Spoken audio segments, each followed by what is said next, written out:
ይሄኛው የኔ ኦፊስ ነው። ከላይ አንድ ቴራስ አለ። አሁን ግን 6ኛ ፍሎር ላይ ደርሰናል። የኔ ኦፊስ ያለበት ይሄ ነው።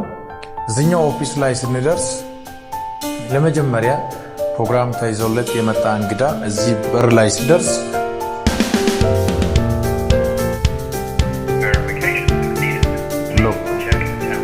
ጠይቋል። ቴስት መደረግ አለብህ ይላል። ቼክ ሲደረግ በሩ ይከፈታል።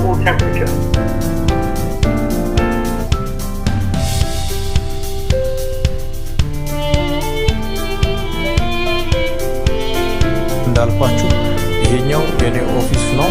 ከላይ አንድ ቴራስ አለ። አሁን ግን 6ኛ ፍሎር ላይ ደርሰናል። የኔ ኦፊስ ያለበት ይሄ ነው።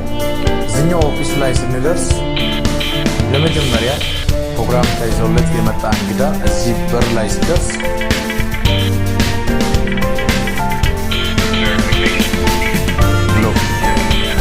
ጠይቋል።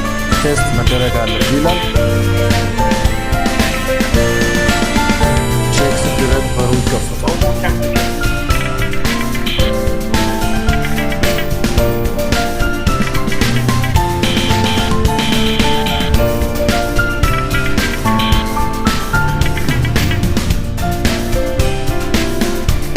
እንግዶች መጥቶ የሚቀመጡበት ሜን ሪሰፕሽን ነው የምናገኘው። የዚህ ኦፊስ ዋናው ሪሰፕሽን ይሄ ነው።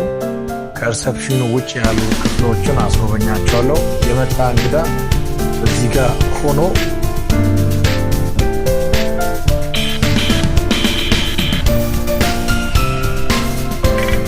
በጣም ብዙ ሰዎችን ማስተናገድ የሚችል ሰፊ ሪሰፕሽን ያለው እዚህ ጋር ሆኖ ቲቪውን መከታተል ይችላል። ፕሮግራማችን እየተከታተለ መቆየት ይችላል። በጣም ቆንጆ የሆነ ቪው ያለበት አካባቢ ነው።